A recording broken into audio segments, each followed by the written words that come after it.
الحمد لله رب العالمين والصلاة والسلام على رسوله الكريم أما بعد فأعوذ بالله من الشيطان الرجيم بسم الله الرحمن الرحيم وعن أنس أن رسول الله صلى الله عليه وسلم رجع من غزوة تبوك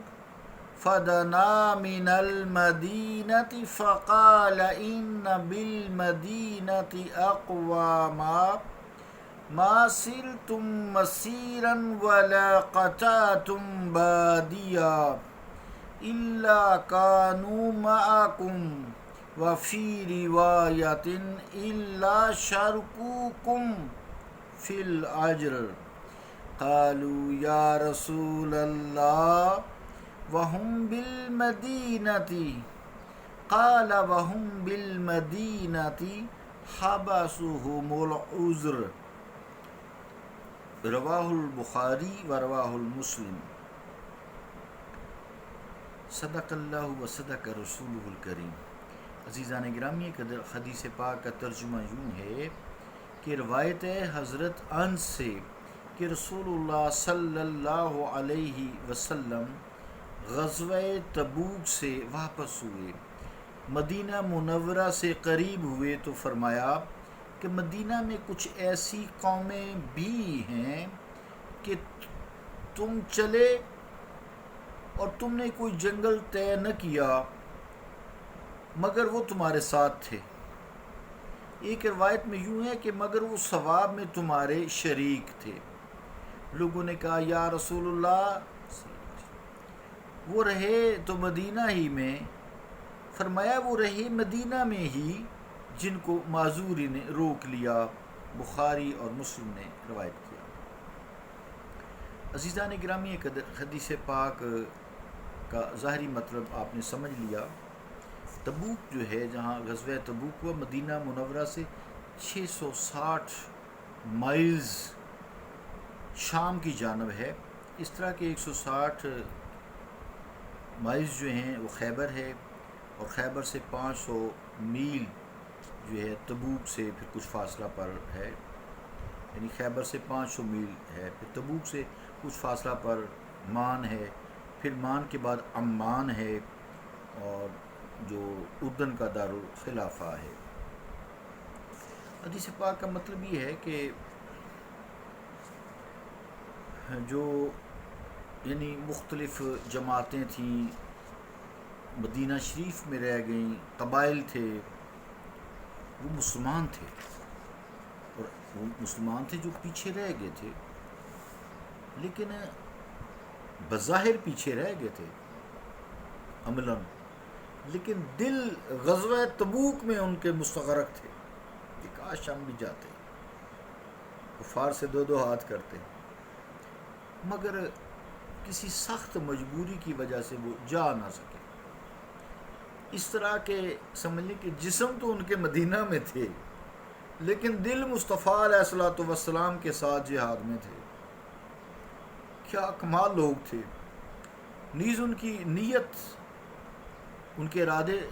اے میرے صحابہ تمہارے ساتھ تھے، مراد یہ کہ وہ اجر و ثواب میں تمہارے ساتھی ہیں، کہ تمہارے رہ تو پیچھے گئے لیکن تمہارے گھر بار کی دیکھ بھال کرتے رہے، یعنی مدینہ شریف کی حفاظت کے لیے مامور تھے، اور پھر تمہارے بال بچوں کی ضروریات زندگی بہم پہنچاتے رہے، ان کی خدمت کرتے رہے۔ اس طرح کے نفس ثواب میں تمہارے ساتھ وہ شریک رہے، جیسے تمہیں ثواب ہوا ان کو بھی ثواب ہوا، اگرچہ عملی جہاد میں تم ان سے بڑھ گئے، عملی عمل کے لحاظ سے تم بڑھ گئے، نیت کے لحاظ سے وہ تمہارے ساتھ تھے، تو اس وجہ سے چونکہ عملی جہاد تم نے کیا ہے اس لیے ان کا حصہ نہیں ہے، وہ حصہ تمہارا ہی ہے اس عمل کی وجہ سے، لیکن ثواب میں دونوں برابر ہیں۔ جیسے رب تعالیٰ فرماتے ہیں نا فضل اللہ المجاہدین علی القائدین اجرا عظیما درجات من ومغفرت ورحمہ۔ یعنی اللہ تعالیٰ نے ان مجاہدین پر فضل فرمایا جو پیچھے رہ گئے تھے، اجراً عظیمہ، انہیں عظیم اجر بھی عطا فرمایا، ان کے درجات بھی ہیں، درجات من، اس میں ان کے درجات بھی ہیں، اور مغفرت و رحمہ، اور مغفرت بھی ہے ان کے لیے، رحمت بھی اللہ تعالیٰ کی۔ قرآن کریم اس سے یہ معلوم ہوا کہ نیت کا بڑا درجہ ہے کسی بھی کام میں، انما الاعمال بالنیات، اعمال کا دار و مدار نیت پر ہے، تو نیت کا بہت بڑا درجہ ہوتا ہے۔ اسی طرح کسی نیکی سے رہ جانے پر افسوس کرنا بھی یقیناً ثواب ہے، جیسا کہ اس حدیث سے بھی ظاہر ہو رہا ہے کہ جہاد فرض تھا، نیکی تھی انتہا کی، تو نہ جا سکے، لیکن پیچھے دل لحاظ سے رہ بھی نہ سکے، ادھر ہی رہے، لیکن تھے مدینہ شریف میں۔ تو معذوری سے مراد جو قطعی معذوری ہوتی ہے، واقعی معذوری ہوتی ہے، بہانہ بازی نہیں، یہی مخلص صحابہ تھے۔ ورنہ بنوٹی جو تھے منافقین، وہ آپ کو پتہ ہی ہے کہ وہ بہانہ باز تھے، بہانہ بازی کرتے رہے، آپ نے درگزر فرمایا،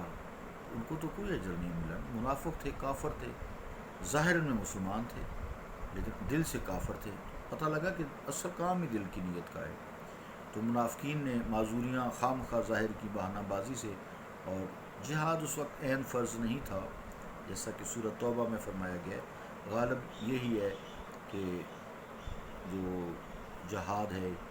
وہ اس وقت اس طرح نہیں تھا کہ سب مل کر پڑتے، ویسے بھی جہاد میں ایک گروپنگ ہوتی ہے، کچھ لڑنے والے ہوتے ہیں، کچھ دستے آگے ہیں، کچھ پیچھے ہیں، کچھ گھر رہ جاتے ہیں۔ اس طریقے سے نبی مکرم صلی اللہ تعالیٰ علیہ وسلم نے فرمایا کہ وہ ثواب میں تو جو ہے تمہارے ساتھ تھے،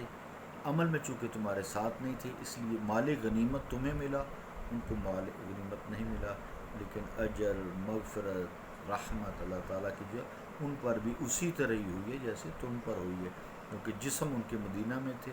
دل ان کے تمہارے ساتھ تھے۔ صلی اللہ تعالیٰ علی رسول خیر خلقہ محمد وعلی آلہ وصحابہ اجمعین برحمتک یا ارحم الراحمین۔